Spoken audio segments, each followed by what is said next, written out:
right. Well, thanks for tuning into another episode of the Why Influence podcast. Today, I'm pretty excited because we have Joe Rady from Rady's Rides. He was a guest back on episode 7, I believe. And back then, Joe Rady, he's got a YouTube channel. He's doing reviews with cars. So he'll go test drive cars or go review cars at car shows. And he's been doing it daily content, and now it's more than daily. He's done multiple videos per day. When we talked last time, you're about a year and a half into your YouTube channel. You had 86,000 subscribers and you had 22 million views. And today, less than a year later, you've got 258,000 subscribers and 78 million YouTube views. So that's I did a quick calculation, 250% growth in views and 200% growth in subscribers since the last time we talked, which is amazing. So your hustle is like unstoppable. It's impressive to see what you're doing. So I'm excited to have you today. So thanks for coming on. Well, thanks. I'm very excited to be back, and it has been. It's funny. It seems like it's been longer, but it really hasn't. Right. The last time we talked. Yeah. So much has happened. Definitely. So real quick before we jump into things, do you want to give like a quick 2-sentence summary about what your brand is about, just so it's coming from your side? Sure, of course. Well, on Rady's Rides, it's all about sharing the car passion through different car reviews, and the whole thing is we cover them all. We cover all different brands, models, trim levels. It's not just about showing the fancy, fully decked out ones. I show base models. I'll also do supercars, exotics, and everything in between. But the whole thing is to help either people learn about the car that they're interested in or learn about cars in general, but also share my passion for cars and all the good stuff that goes with that. Awesome. And so you're getting people, I mean, I remember last time we talked about how you've had a lot of unintended impact on people where, you're creating closer relationships with father-son relationships. You're helping people cope with depression in some instances. So is there anything recent that's come up for a memorable moment or story for you? I think the biggest thing, obviously with the situation that we're currently in worldwide, I think that the amount of thank yous that I get for people looking forward, having that thing, because we do daily videos every single day, there's a new car review, at least one. And like you were saying earlier, there's now more that I do, and we could talk more about why I'm doing that and all that. But I think people saying, listen, I'm in quarantine. I'm sick of looking at the news. I can only watch Netflix so much. You give me that I almost feel like I'm with you interaction. It's not so much that I'm just watching you do a car review, but I feel like, hey, I'm going to go hang out with Joe today. And what cool cars are we going to look at, or what cars are we going to look at, period. And I think that's been the nice thing to hear, because, it's interesting how every single state, every single city has gone through, is going through this situation, has gone through this situation so differently. And I count my lucky stars each and every day that I've been able to still get to dealerships and have access to cars so that I could make the content. Because that was a big concern for me, was when the pandemic first hit, I was like, uh-oh, if everybody's in lockdown mode, how am I going to be able to get access to make content to bring to people? So that's one thing, is that I've just been able to see a little bit more where people are just grateful because they're at home and they get that interaction, that human interaction, even though I'm not with them per se. Yeah, I think that's huge. And especially since I've had people cancel on interviews because they're like, it's not a good time right now. I'm not creating YouTube content, and they've had to shut down their business, their brands. Definitely. You're 100% right. And it's been interesting, because the biggest thing that people have come to me with is they're like, well, Joe, this is going to be mega for you because everybody's home and everybody's just going to watch YouTube. But what I discovered is when the pandemic first hit, I actually had a big decline in views, because I think people were in panic mode. People were trying to figure out, okay, what's going on here? I'm now at home. maybe I have my kids at home and I got to take care of them a little bit more, focus on what they're doing a little bit more. I'm working from home. So how am I going to do that? And what, so in the beginning, views I mean, I think my views, my like revenue and stuff took a hit of about 40% decline Oh, from wow. last month. And it was all because people were trying to figure out how to now navigate through their daily lives. And a lot of people were watching Rady's rides when they were on the subway to work or coming home from work, the subway ride or the train ride, or, let's face it, sometimes when we're at work, like sitting in our office, it's real easy to be able to squeeze in a couple YouTube videos here and there, Right. just to kind of, break up the monotony of the day, where now you're at home. And like I said, you may be sharing computers with your family members. You may have to, obviously focus on them a little bit more, which doesn't allow you the freedom to watch the videos. But the good news is that I'm seeing now an uptick, and I just think that we're getting more used to being at home and working from home and balancing our schedule to fit everything in. Yeah. Yeah, I agree. And so it was like, I think it was 2 months or so ago. It was right when the pandemic was earlier in its time that we touched base, and you're like, I'm in crank mode right now, but let's do an interview after I get through this. Yeah. And you said that you were recording 8 videos a day. Is that? So yeah. So what happened was when the pandemic first, like, to go back to March, the last media event that I went to with one of the car OEMs was Honda and Nissan. It actually was in the same week. I went to Texas with Nissan, and then literally flew home for a night. And then my wife and I got on a plane to go to Arizona with Honda. And that was right at the cusp as this was starting to spread that, New York, there's a city in New York, a area in New York that's going into lockdown. That was the last of the media events. So when I got home from that Honda event, I was like, okay, there's no way I'm going to let this thing beat what I got going on here. Because, from the last time that Right. we've talked, I've put so much effort. My wife and I and everybody else that helps out, that's part of this, has put so much effort and work into growing this channel and this brand and everything. There's no way I'm going to just let this fall apart. So I went into this panic mode where I was literally every day filming about 7 to 8 cars a day to try to just build a treasure chest, so to speak, so that if our city, our state went into lockdown, I would then still at least be able to put up one video a day and have some kind of footage. So Right. that was where I was at then. And now that I've seen how Florida has navigated through this, obviously, because dealerships are essential businesses,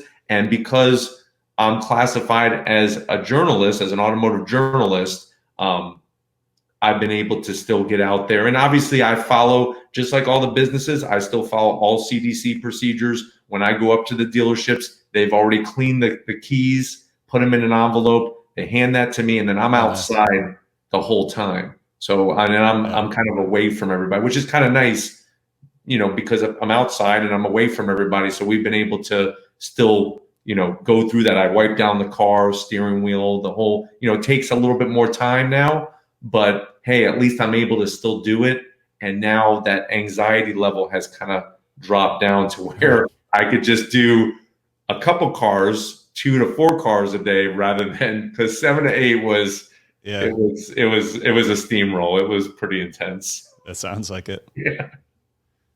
So I'd like to see, dive a little bit deeper into how your world's changed. But before we do that, let's talk a little bit about advice for people that want to get into YouTube. So like if you were to meet someone that's just starting out or new to YouTube, what would be some of your biggest advice for those people?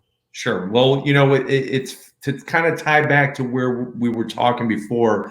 I think over the past, I would say, month or so, maybe month and a half, I've had a lot more people reach out to me, say, Joe, man, you inspire me. I love your passion about cars. I want to start my own channel, or whether it's a car channel or whatever. And they're always asking me, what do I need to do? What do I need to go and buy? My first piece of advice is you really don't need to buy anything.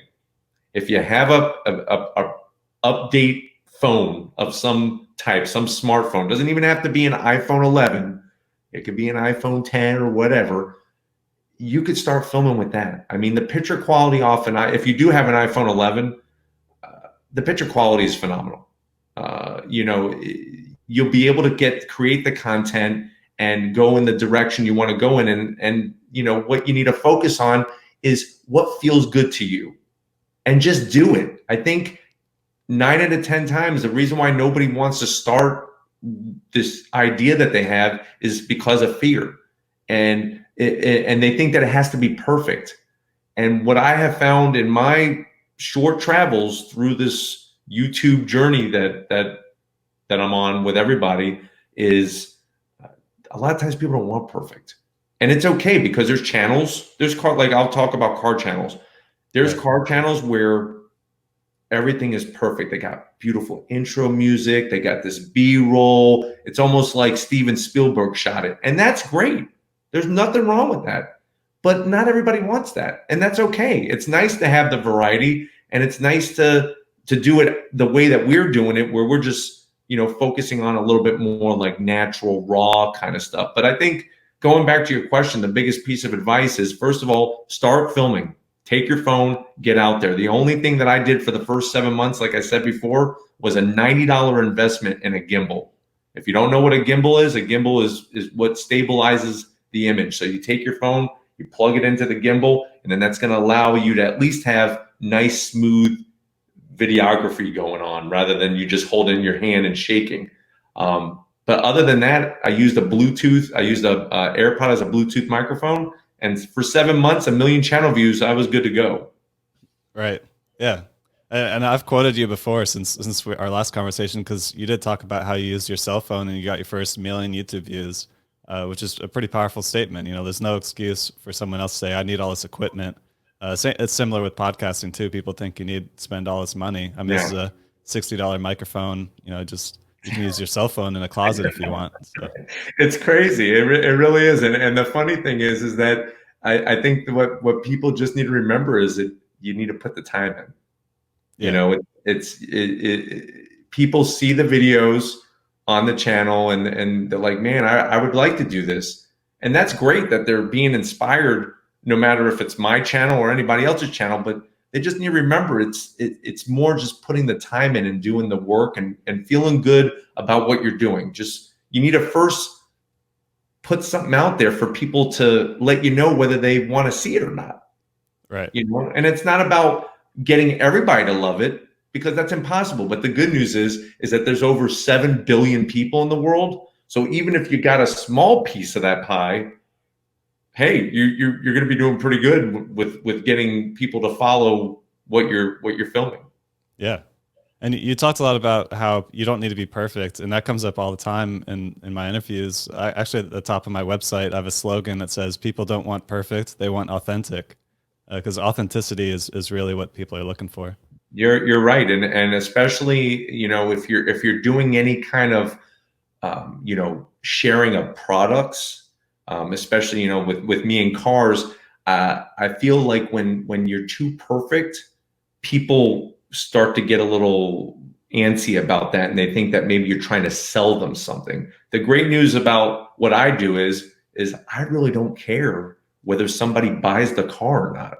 I mean, that's not my goal of the video. The goal of the video is for me to say, hey, here's a car here. Let's check it out. Let's see what I like about it, what I don't like about it, and see if you fall in line with that. And you know what? If I make a mistake here, if I misquote information, they understand, you know, and that's the thing, that as time goes by and you interact with your subscribers and your followers, they'll appreciate the mistakes, because that makes you more like them, human. And we're all human, and we're all going to make mistakes. I mean, that just, if you're trying to avoid that, it's going to be a tough road for you if you're trying to not make any mistakes. You know, you got to make the mistakes because you learn from them. And like I said, I think sometimes people enjoy it when I make mistakes, because it's like, hey, Joe's a normal guy too. You know, he's not this guy just reading stats off of a sheet or something. Right. So sharing is obviously a ton of work, and you got to be consistent with it. So you can't start a YouTube channel and create a video and say, "Oh, I got one viral video, I'm good." Like you have to keep going and keep doing the grind. And I think it's pretty fortunate that you found something that you're so passionate about that you can create 2 to 4 videos consistently every day and still wake up in the morning, be excited about what you do. And so I think finding your why is really important, which is a lot of what my podcast is about. But do you have any advice for people? Because I think that very few people that I know or have met, even the fact that I have, am in the car industry, can do what you do because that's something that you're passionate about, right? Like it's not like you can say, hey, you can go. How about you go create 3 to 4 car review videos every day? Someone might just start getting tired and stop. So on top of just getting started and doing something, you really have to refine your why. So like what did that look for you, or how did you stumble upon something that made you so unstoppable that you're so passionate about? It's one of those things that over my life I have found that when I'm into something, I just like to just wrap myself up in it like a nice blanket and just absorb all of it. And you know, doing the car reviews and being able to just be around the cars, it's interesting because it reminds me of my childhood, growing up at my dad's mechanic shop and being around cars, and it's almost like soothing in a way sometimes to be doing the reviews because it does bring me back to being a kid and just being in awe, when you first see that one car that just makes your heart pitter patter. And it's fascinating because I think the challenge is that I find is sometimes there's cars that I really don't care about, but I know somebody out there does, and I think that from being a high school teacher for so many years, I look at it as, okay, this is somebody, if somebody likes this, I need to kind of show it to them in a positive way. But I'm able to somehow find this balance to point out some of the things that I don't like. But one of the keys is I always finish on a high note. So I think that was something with my why is when I started this whole thing, I didn't want to be that negative Nancy. I didn't want to be like ranting and raving about this car's a piece of junk. And if you watch any of my reviews, which right now we have over 1,300 of them on the channel, none of them end on a negative note. Even some of the cars that didn't really do it for me, there's still something that you could find to talk about. And I think that's something that people need to realize is that try to bring in that positiveness, because that's another thing that people seem to point out in my reviews. It's not just about, oh, you're talking to us natural and you're showing us all these cars. They just like hearing my positivity. And it's not something that I sit there and I'm like saying to myself, okay, here's where I need to be positive, here's where I need to be positive. It just kind of comes to me naturally. But I think people need to focus more on just doing that thing that makes you feel good will allow you to keep that pace going. But I'll be honest, it's not all rainbows and moonbeams and just, life's a bowl of cherry type of thing. There's been days where I don't want to get up and go film. I mean, especially those days where was doing the 8 a day and all that kind of stuff. And I've been trying to find that balance. That's been probably the biggest challenge in all of this, is that even though I love it as much as I do, you still got to balance it, because there is that old saying, beware about making your dream your job, Right. because it could kind of lose some of that luster sometimes. But it's all about the balance. And right now for me, like we talked about in the last podcast, time management has been a challenge for me. And I think that's something very important, because in the end, whether you're doing this, just to influence people or just to share your passion or your love or whatnot, if it gets to the point where now you're making a living off of it, it's a business. And you need to make sure that you're using time management so that you don't get burnt out, because that obviously can happen. Yeah, and in regards to time management, I'm sure a lot has changed from the last time we talked in regards to the team and the workflow and everything that you're doing.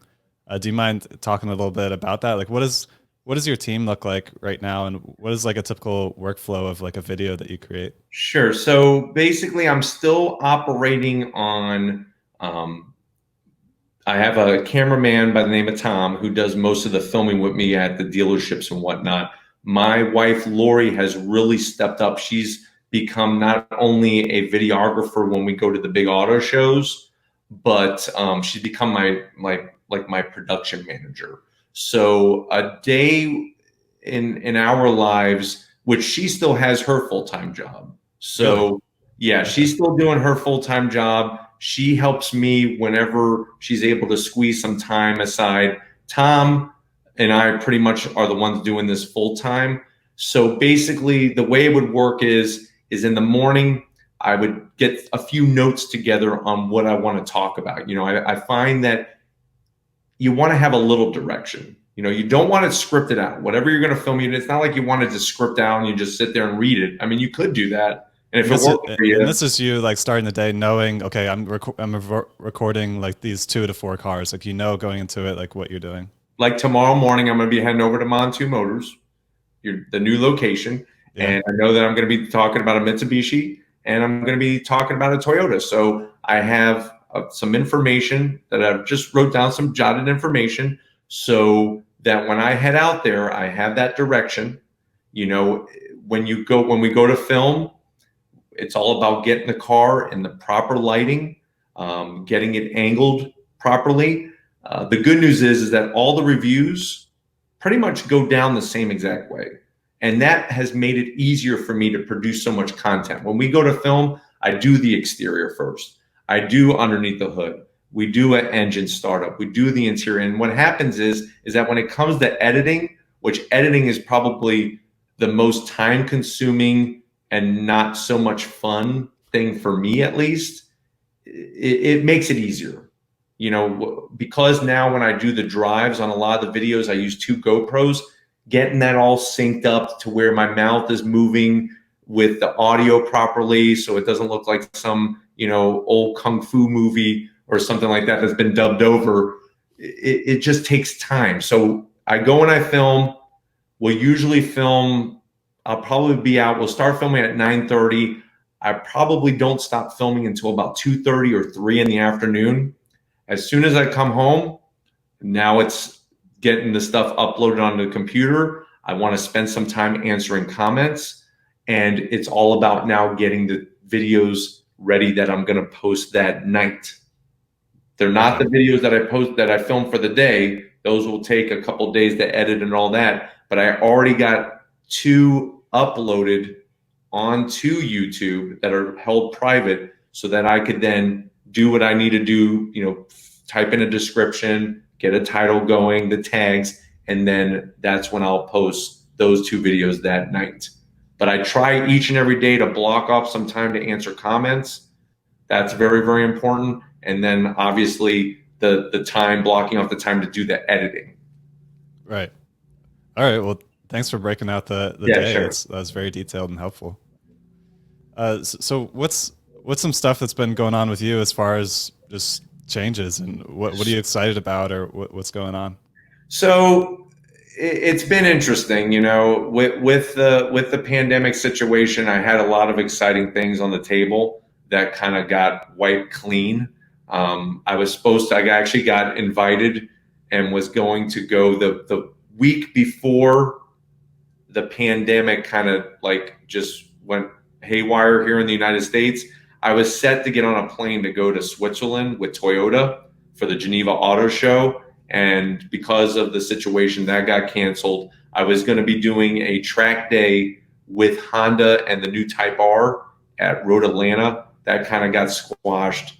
Nice. But the good news is that because of some of the relationships that I formed in the industry, I was able to kind of pick up some pieces and move forward. Because I'll be honest with you, I was pretty bummed out. I was looking forward to go. I've never been to Switzerland in my Right. life. That's a big This was trip. all paid, everything paid by Toyota. and to go to the Geneva Auto Show was going to be mind blowing. So I was bummed out about a few of these things that kind of got canceled. I mean, I understood why, but sometimes that doesn't make it feel any better at the end of the day. But the good news is some of my contacts with the OEMs, I was able to get into some really good cars. For example, I was the first in the country to get my hands on the updated 2021 Supra. And that allowed me to kind of get some of that revenue and some of the views that I lost because of the cancellation of the big auto shows. That kind of got me going a little bit. The things that I'm looking forward to now is that, now life is starting to slowly get a little bit more normal, whatever that means. The good news is that the factories are opening up again. So a lot of these cars that I was able to show, like at the Chicago Auto Show, are now going to finally be built, and I can actually do the full review at the deal. Because that's one of the things a lot of people have been asking me, like, Joe, where's the 2021 Yukon? Where's the 2021 Escalade? Right. These are all redesigned. Well, guess what? They're not there yet. So it's not like I could go down to the local Cadillac dealership and go review one, because they literally don't have them built yet. One thing that I've learned to do that I'm now excited, that I've become more excited about, is doing virtual car reviews. I know that may sound a little bizarre, but what I have been able to get. So, for example, this Friday, right? I think the 28th is this Friday. Acura is unveiling their new TLX, totally redesigned for 2021, and they're bringing back the TLX Type S. I am getting B-roll footage from Acura so that I can do a virtual walk around. Once they do theirs, I could then put that information on Rady's Rides and actually do a virtual review of the Acura TLX. And I found that even though I don't have the car in front of me and I can't be the usual Joe Rady from Rady's Rides, people are still enjoying that information and getting some of my input on it right away before having to wait until I eventually see it in person, which who knows when that would be. Right. So that's like it lets you be a lot more timely with some of the new stuff that's out there. Yeah, definitely. So what does that look like for you? Is that you'll do a voiceover, and are you on video too, and you'll cut scene back and forth, or? Yeah. So what I did was I invested because of my wonderful wife Lori. She knows a lot about production setup on like an actual set with lighting. So we went out, got some special lighting so that I could kind of create a little atmosphere to where it looks good. Because it's not about looking perfect, but I at least want to look good. Right. And what I do is I set up a tripod and actually film myself. I have the computer in front of me, and I film myself talking while the footage is going. So that way, what I do is when I go to post the review, I'll have a little snippet before it, welcoming everybody, and I'm gonna be like, I did with the Toyota Sienna. They just released the 2021 Toyota Sienna. I was like, okay, guys, we're going to walk through this together. So I literally had my laptop to get right there in front of me, and I was talking while they're able to see the B-roll on their screen, and then I'm kind of like a picture in a picture. Yeah. So I didn't want it to just be my voice. I mean, I could have taken that route and it would have been a little bit easier, but I kind of wanted them to still see me. And I think that's important for people who are wanting to grow a channel, is especially if they're the ones that are always talking, is you have to be the image of your brand. And I think that's one thing that we have done that really has helped, is that, you know what, when you go on YouTube, every single one of my car reviews, I'm in it.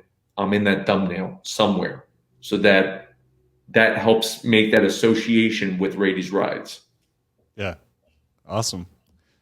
So like how many, like when you prepare for that, you see the B-roll, obviously, are you watching that a couple times and you do one take, or is it? Yeah. I watch it pretty much once, because I don't, here's the craziest thing, is because I just don't have that much time to really sit there and watch the B-roll over and over and over again. I'll watch it once, maybe twice, look over the fact sheet, and then we're off and we're at the races. We do it in one take. And that all comes from being a high school teacher for so many years. I mean, I kind of, and for better or worse, I wasn't the type of teacher that wrote out these long lesson plans and wrote each day down by the minute and all that kind of stuff. I would come in before school started, look over what I wanted to talk about, write up a few things on the board, and I'm ready to rock and roll. Like I operate better than having it all just scripted and just doing it in one take. It just cuts down on the amount of time and it allows me to get all this stuff up, because there really would be it would be impossible if I had to sit here and do one take after. And then what I also find is that people love it when you don't have a bunch of edits. Like sometimes people will go to film like maybe a 10-minute little vlog that they're doing, and maybe they'll make a mistake and then reshoot it, but then kind of people still see it. They still see that it changed. Yeah. They kind of like the way it's just a nice flow, and we just kind of get through it. It's funny because it always puts the biggest smile on my face when my wife is helping me film, and she still to this day is just blown away how I could just turn on, like when it's time to film, game on, and we go, and there's no stopping. Right. I think that what we talked about earlier with your, it doesn't need to be perfect, and you're bringing your authenticity to the table helps with that, because one, you're limited on time, which is also helping, and the fact that you've been doing this for a long time, but then, you want to be authentic about it, and people see that when you're creating the videos. And if it's too perfect, maybe people won't feel as attracted to that. Well, and I think one thing I want to point out too is one of my favorite subjects that I used to teach was psychology. And one thing that I think people don't understand is that the way our brains operate, where are all of our logic, our judgment, all of you is in the part of the brain called the frontal lobe. And what happens is when you get frustrated, so every time if you're filming yourself and you're getting frustrated, and it's like, no, this isn't good enough, let's redo it. No, this isn't good enough, let's redo it. What's happening is your frontal lobe temporarily shuts down. I mean, think about it. Think about when you're in an argument with someone and you're so frustrated, and by the time the argument's like you stop finally, you don't even know what you were arguing about anymore. You don't even remember what you said, because this whole part of your brain is out to lunch. So the thing is when you're filming yourself, if you are doing retakes, watch the frustration level. My advice is, if you're getting really frustrated, walk away for a second. Come back to it, because the more you push, you're not going to get to where you want to be. Yeah, that makes a lot of sense. That's great advice. Yeah. So there's, since we've talked last time, I've had a lot of listeners requests that I asked just from a high level, like sources of income for different influencers to see just like how people are making a living doing what they're doing. And I know that when we talked last time, you sort of announced that you had just recently left your job as a teacher. Sure. But do you mind sharing just a high level, where the sources of income are coming from you, like if they're coming from views or from the apparel and things like that? It's fascinating, because pretty much most of the revenue all comes from views, and everybody does it differently. It's a challenge though to have it come from the views, because what happens is, like the situation that we're in, YouTube cuts back on percentages that they pay for each monetized view. Or one thing that I've been noticing is in certain times when a review is up, when one of my vlogs are up or whatever, there may not be any ads that come up. So that's been something that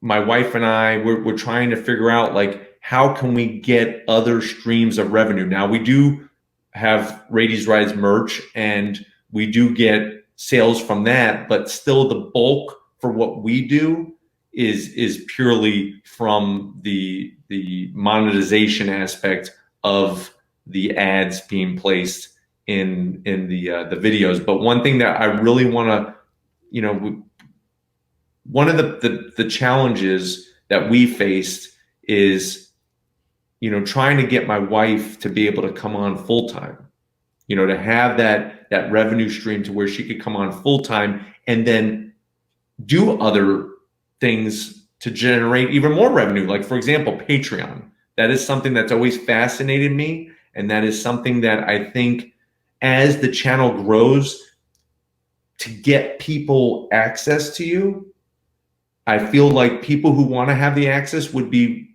wanting to sign up for Patreon. And if your listeners don't know what Patreon is, basically Patreon is a way for you to support your favorite, whoever, your YouTube person is or whatever. It's like a subscription service. There's different levels. You pay, say, $5 a month, and they interact with you on a closer level than people who are non-members of Patreon, for example. Yeah, it's sort of like donating to the creators, and it's a recurring basis, which is a pretty stable income. And if you get small amounts from a large group, then that's a pretty stable income. And then a lot of people, will create exclusive content for those people, or have like meet and greets that are more intimate in those communities. So it's a way for creators to have like a source of income that's generated. But for our channel, it's been, the majority of it has been purely ad revenue, because right now we are trending about almost 7 million views every 28 days. Wow. Yeah, it's been pretty phenomenal. I have to admit, we're trending every 28 days, and that's after the drop. Like, I was up to about 8 million views every 28 days when the auto shows were in full swing, like the Chicago Auto Show and stuff. Then we had a slight dip. And it's funny, when I say dip, I'm talking about a couple million views, which may seem like a lot, but because we put out so much content, I've been able to kind of change the curve again to where now we're closer to 7 million views every 28 days. Yeah, I see that here. And you're sitting around 20,000 new subscribers every month right now. Yeah, it's been it's quite incredible. It really is. It still blows my mind how, because there's people, I'm telling you, there's people that talk to me and they're like, man, how do you do it? I have a channel and I can't even get 5,000 subscribers in a year. You're getting it like in a couple days, so it's fascinating how, I don't know, it's very fascinating. Yeah. Well, the system that you got is working well, so I think that you keep at it, and it's just going to keep going. It's awesome. Yeah, definitely. One thing that you brought up that I was excited about is now when we do have the ability to travel to different places, we have meet and greets. Like, for example, Chicago Auto Show, we stuck around. So because I'm an automotive journalist, we go for the media days. Media days obviously closed to the public.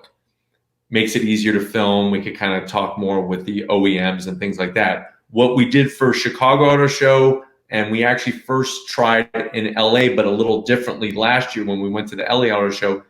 This year in Chicago, we stuck around for the first general admission day. And when I say we, my wife and I, and we already put on all our different social media platforms saying, hey, we're going to be at the first day of the Chicago Auto Show. We're going to be over at this area at this time, from this time to this time. If you're going to be at the show and you want to come say hi, get a picture or something, come by, say hello. We had about 100 people show up for that meet and greet. Yeah, it blew my mind. And those are the things I love, is being able to meet the people in person that support you and really see just how grateful they are for you to be doing what you're doing, and how you're enriching their lives. I mean, it still blows my mind that, I could talk about cars and makes people feel good. It's cool like that.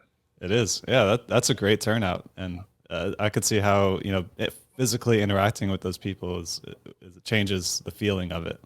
Definitely. So just revisiting the income sourcing thing, have you ever asked your community what they would be interested in? Because that's something that comes up a lot is, you may think, oh, well, Patreon's the right choice, or this is the right choice for my community. But oftentimes there may be something that you don't think about that could be a better choice. And the best source of finding what people are willing to contribute would be to ask.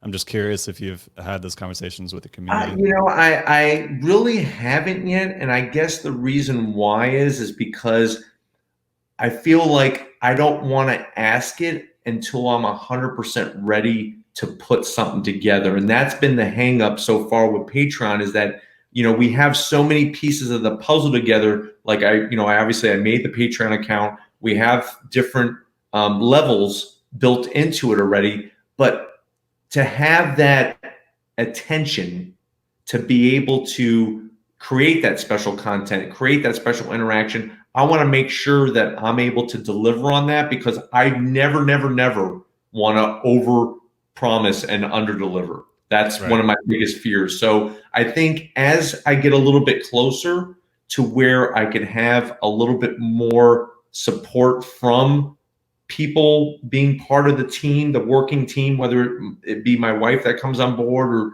or somebody else that can handle that aspect. I don't want to put the question out there yet until That I'm makes sense. 100% sure that I can do, because you ask and then nothing happens for a year, that it's kind of lost its momentum, Definitely. and that's the thing that I want to just make sure that I'm ready. If they're ready, I want to be ready to do that. But that's a great, thank you for that suggestion, because that is something that I think if you ever want to know what to do, ask the people that Yeah. watch. You Yeah. know, I mean, I think Patreon is a good move in general, but there could be unexpected things that come up by asking. So I think what you're doing is right too, because if you ask and then you wait too long and you don't deliver, and then you put it out, say like 3 months from now, and that momentum goes away, then you may have lost like the initial people like, oh, I'm ready to back this person. Like, how do I do this? definitely, no, and that's been a challenge in many different ways with a lot of different things, even like with merch, with getting the merchandise out there. It's you have to keep reiterating, and that's one thing. It's like I almost feel like I'm back sometimes in my high school classroom where you have to reiterate that, hey, we have merch. This is where you get it. Click the link down there. Yeah. It's you gotta give them that reason why. Just like we're talking about, like what's the reason why for you starting your social media platform, whatever it's going to be, whether it's YouTube or you're an Instagrammer or whatever. You have to give them the why of going to the merch store or watching your channel. One thing that I've been doing that has been a little successful is that if I film like a special car, a car that I know that is going to be popular already, I will work hard to try to put those teaser posts on Instagram, on Facebook, on the community page of YouTube to get people excited about it. Because I find that, if you just give them a reason to get excited about it, they'll tune in. If you just think, oh, if I Right. just put this video up and then all these people are going to gravitate towards it, it doesn't always plan out that way. So that's something that I've learned, which takes extra time, of course. That's that one word, time, that no Right. matter how much money you have or what you do, you just can't get enough of it. But by doing having a schedule and saying to yourself, okay, this car that I filmed, I know that I want it to be big and I feel like it's going to be big, but let me build that excitement and do those teaser posts as we go along the week. And then, hey, Friday, tune in, look at this type of thing. Yeah. Yeah. I've been working on that too, because a lot of the interviews I'm doing now are live streamed like this one. And, I'm not doing the best job of pre-promoting those live streams. So when we go live, it's like the people that are subscribed that can tune in and join. But I'm not saying, hey, this is the schedule for the week. So, Sure, it's so it's things like tough. that are, yeah, of course it It, takes time it, for all those it, things. it does. One thing that we've been doing is each month, at least once a month, I've been doing a live Q&A. And for whatever reason, it's always been on a Thursday, and it seems to be popular for whatever reason on a Thursday. I would like to try out other days as well, but then it just comes in that whole time issue. But the last time we went live, we had about 350 people watching, and that has been another great way to connect with people. Another little thing that I've tried, which is great for kind of connecting with people, is doing a premiere. So if you don't know what a premiere is, basically when you have a video ready to rock and roll, say you don't want it to go up until Friday, you can actually premiere it to go live on Friday. And then what happens is it actually creates on when you click on the thumbnail, you'll actually have a box on the right where you could live chat with people while the video is playing. Okay, And you've been doing that. That little extra something, that little extra talking, and just a way that they feel. I just find that if people can relate to you more, they're going to want to watch more of you. That's. So you've been experimenting that, like a random video here and there. You'll do the premiere and be there live to comment. Yeah, and that's the thing is, you got to make sure you're. There was one I did because I didn't really realize what it was, because all that I've been doing is just been like trying. Like I try it, and then I kind of discover, well, oh, okay, so that's how it's supposed to work. So the first premiere I didn't realize that even had that as an option. I didn't even know. I thought it was just a way to kind of put it up there so that it shows on your YouTube channel page, but they couldn't click on it yet. Because see, the thing that I have to work around sometimes is when I'm working with, say, Toyota or with Honda directly, not a dealership, but for example, that information on Friday about the new TLX, that information is in what's called embargoed. I'm not allowed to talk about it. Like I can't, like I could tell you I have it. I mean, it's not like that kind of secretive, but if you want to know right now, like how much horsepower is the new TLX going to have, I can't tell you. Like this, I'm not allowed to. So what I wanted to do was I wanted to let people know that, hey, I have this information. I can't tell you what it is yet, but I want to let you know it's there. So when I made my first premiere, I thought it was just letting me show that okay, this video is going to post.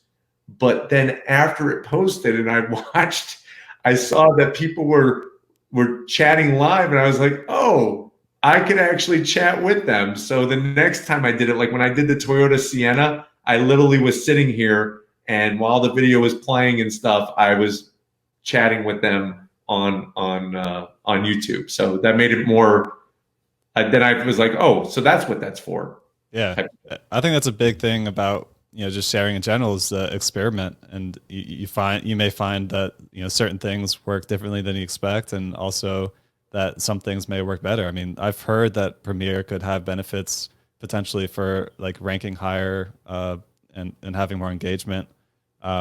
And so like experimenting with it is great. I think that's awesome. Hey, you gotta just play around with things. I mean, I guess I could sit here and Google what is a YouTube premiere and read, and I'm sure I could do that, but a lot of times I don't have the time to do that, or I don't even know what to ask, or I just do it and just go from there.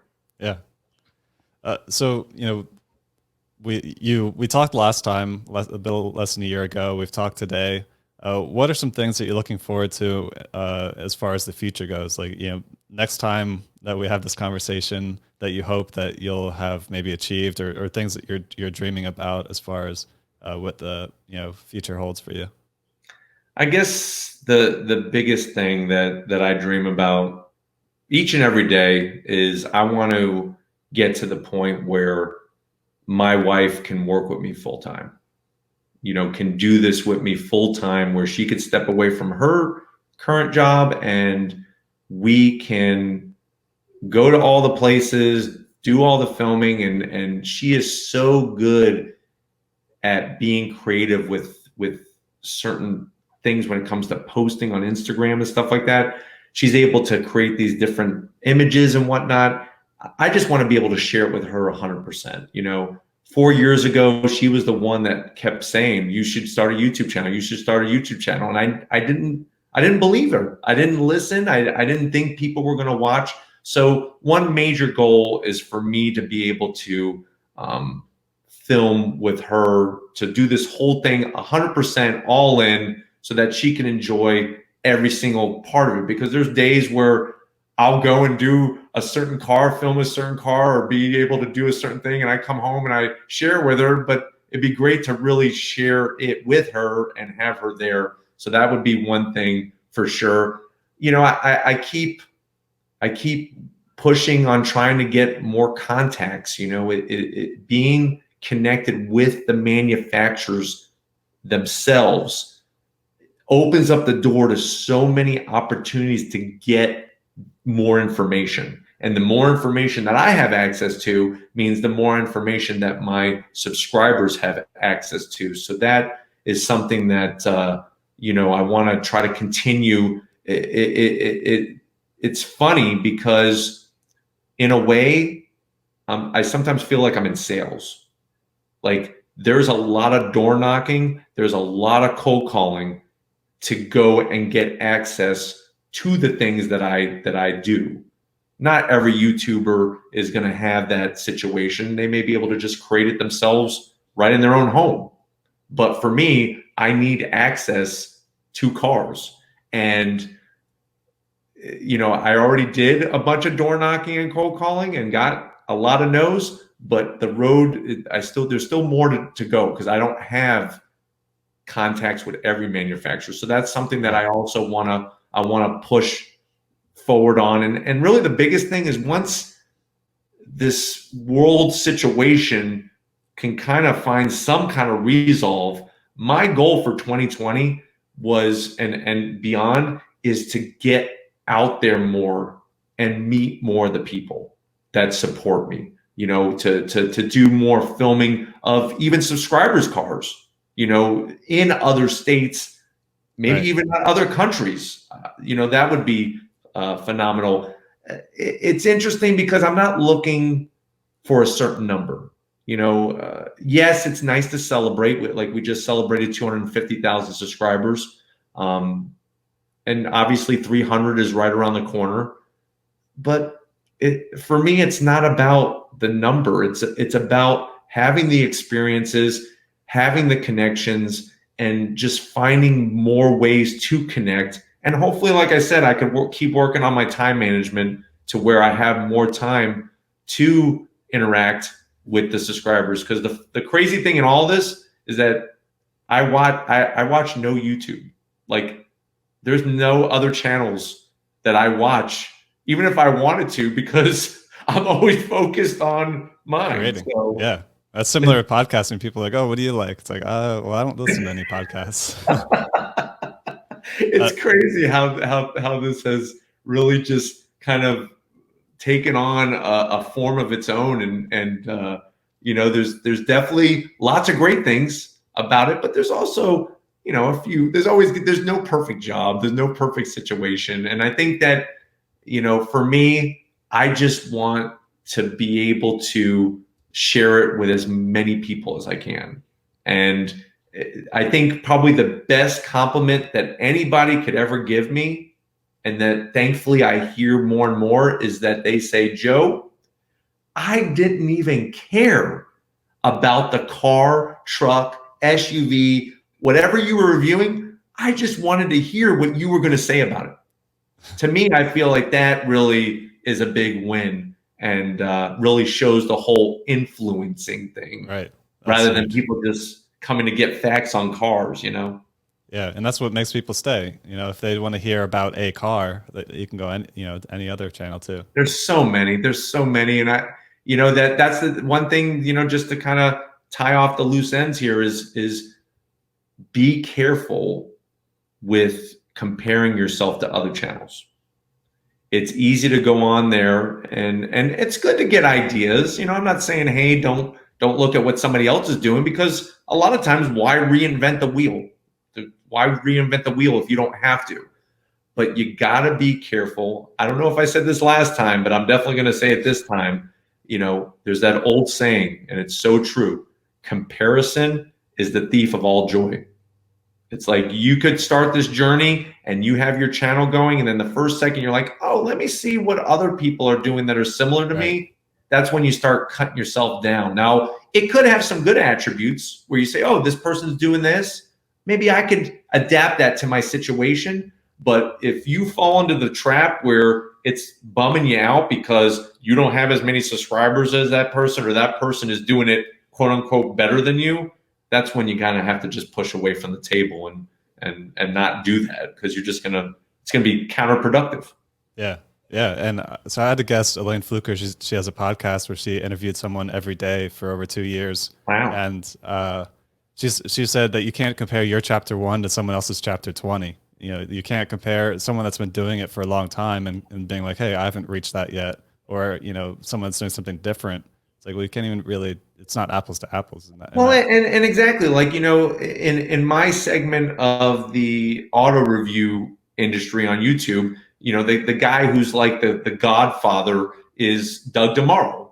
And, Doug DeMauro has something like over 3 million subscribers, but you also have to take into consideration when that channel was started. Yes, he's been doing it for about 10 years, but YouTube was so different 10 years ago, and it was the algorithms were different. There's so many different variables here. And this is why it's better to just do this whole thing for wanting to have fun, for wanting to share your passion. Because if you go number crazy, it's going to drive you nuts. And that's why YouTube, I'm sure you saw, now when you go to somebody's channel, you can't see specific how many subscribers they have down to the last digit.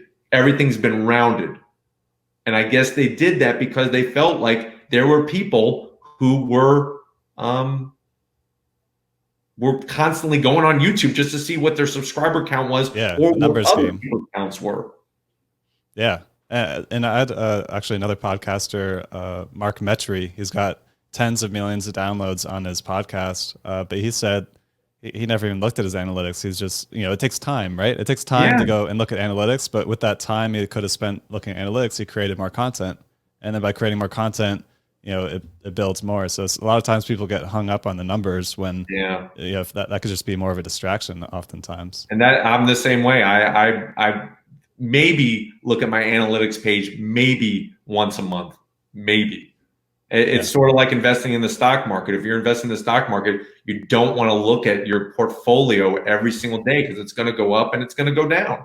I mean, that's just the way of the world. So, but that's good. Definitely don't do this for the numbers, because people are going to know that you're doing it for the numbers. Right. Just to mention, back when you were talking about you want to do more in-person stuff, I talked to David from that dude in blue. He's got 1 million subscribers on YouTube. Yeah. And he said that he's doing more like social gatherings where he can choose a place he wants to go, or maybe he's on a trip, get a group there to bring their cars, and then it's like a car meet / he'll test drive a handful of cars while he's there. So it's a way to get content and engage the community. For sure. Yeah, so that's what he's working on. Yeah, I love it. I mean, when we had, it was a bummer. I had to cancel the Rady's Rides 200K celebration, which was back in March. Because of we weren't allowed to have big social gatherings. That's one thing that I love is that I saw by doing the celebrations at Walker Ford, was we would have for the 100K celebration, we had over 400 people show up and over 300 cars, because I made it like not a car show, but like a car gathering. So people were able to bring out their cars, and all the people came to celebrate too, which was cool. Yeah, that's awesome. Yeah, that's a big turnout. Yeah, it was, and everybody was so disappointed about the cancellation. But I mean, we had to. It was Walker Ford that they could put themselves at some type of liability to still host it. And that's one thing that definitely I wanted to bring up too, is that I found that I did have certain people come out and say, how can you be filming right now? There's a world pandemic going on. People don't care about cars right now. What is wrong with you? why are you not at home doing what you're supposed to be doing according to whatever their laws in their city or state? And I found that during this time, I think people need what I'm doing even more because it's Right. a respite. It's a respite, a break from all the insanity, from your day, to be able to each day tune in and see what's going on. The good news is that was very, very minimal. Maybe like I had four or five different people reach out and say something like that. Other than that, people have thanked me uh, over and over again for continuing to bring the content. And thankfully, like I said, we live in a state where I was able to still do that. Yeah, I had a guest, Jason Horton. He's got a very successful podcast. He's got a good YouTube channel. He's got 500,000 on TikTok that follow him. So he's a good all-around balanced influencer. And he said, if you're not getting hate, you're not going big enough. That's So he embraced it. He was like, I want that hate because the more I get, like if you think about people that are actors and stuff that are doing nothing but good things in the world, you're going to find people that hate them or hate on them. So if you're not getting that hate, then people aren't talking about you. That I don't know if you've watched the documentary The Last Dance with Michael Jordan. I mean, that's something that he said is when you get to that top, people want to chop you down. It's that they're going to come after you. They're going to come out of the woodwork, and that just means that you're up there. Right. So knowing that a lot of listeners here are people that are either trying to get their voice out there or going bigger with their voice. So maybe they've already established on a certain platform and want to go bigger. Do you have any last words for our listeners here today before I open the floor for you to tell the best way to find you? Sure. I would definitely say, listen, just you got to do what feels good. Consistency is the key. I feel like if you let people know who you are, what you're about, and then they see that on a regular basis, doesn't maybe have to be daily, but that doesn't hurt. That's for sure, because people want daily content. They want to feel like they know you. I think that's really what's going to be very beneficial to grow your platform. You got to be your brand and be seen as much as you can. One thing that I've been a little proud of is even more so than the amount of subscribers that I have on YouTube is the amount of followers on Instagram. I don't remember how many followers on Instagram that I had the last time I talked, but I don't think it was very much. And finally, we broke like 7,000 on Instagram, which that's been a challenge for me. It's interesting because going to some of the events, I get to meet other social media influencers that are not YouTube related that do have 200,000 followers on Instagram.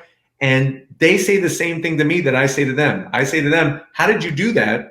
And then they turn around and they're like, well, how did you grow it on YouTube? It's funny how it doesn't always work out where you're really growing on one platform and not on another. But I think using all the platforms you have to, even though I don't have a massive Twitter following, I still try to post on there for the people that are there. I just once. And the people that are there are most likely, considered super fans. So they're the people that have been watching YouTube and then they dug deeper to see how else can I follow this guy, and definitely they end up there. So it's one other thing that I read that I think is so true when it comes to getting your content out there. It needs to be original.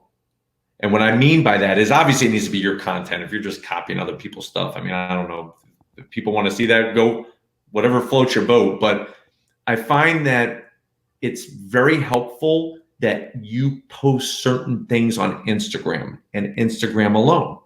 Have separate things to post on Facebook, and Facebook don't, you can link up all your accounts. And I've done this from time to time because it just makes it easier from a time perspective. But I find that people enjoy seeing certain things on Facebook that they don't see on Instagram, and vice versa. And I think that helps grow the channel, believe it or not, or whatever your platform is.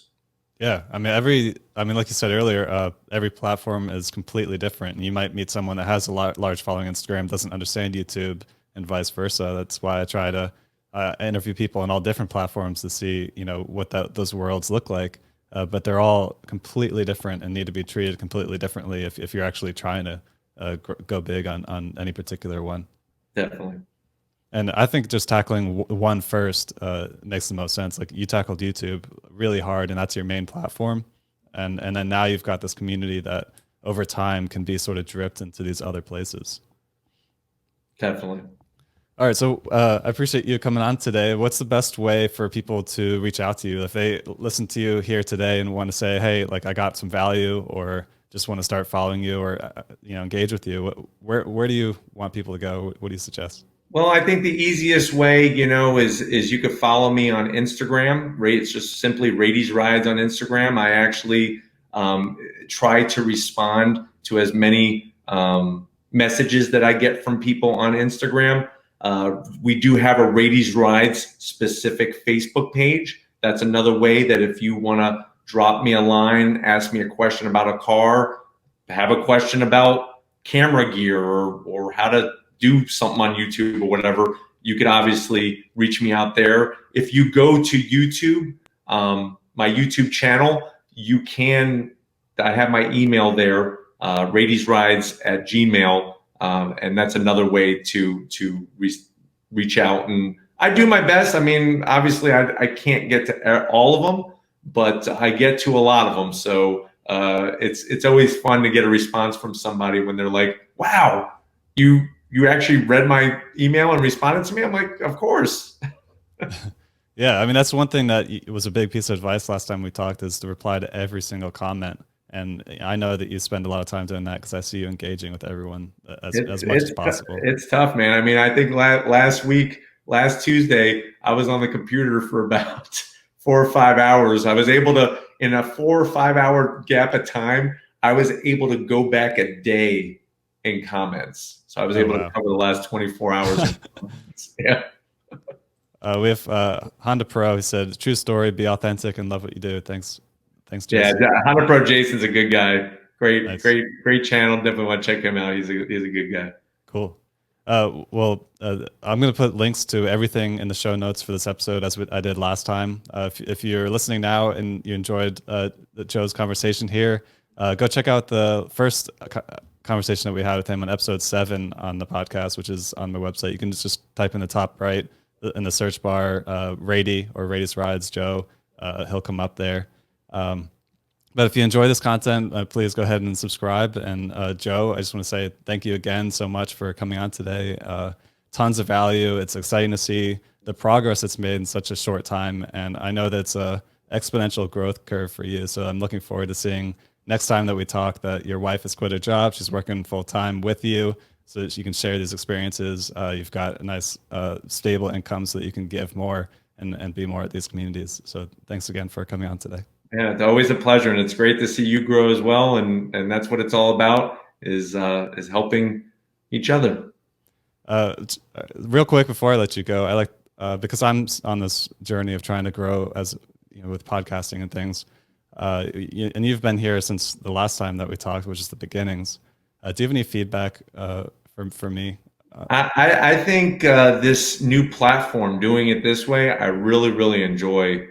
Because the last time we did it, there was no visual to it. I think this is a really nice setup. And I can't wait to see how it turned out. But I think having that live feed going on Instagram, I think if there's more ways that you could have other platforms be live at the same time, obviously would just exponentially be able to get you reach to all other people. But I mean, just like last time, you have a great demeanor, you ask great questions, and it's super smooth and very just a conversation. It doesn't have to be an interrogation or anything like that. Awesome. Well, thanks so much for your feedback, and thanks again for coming on today. For sure.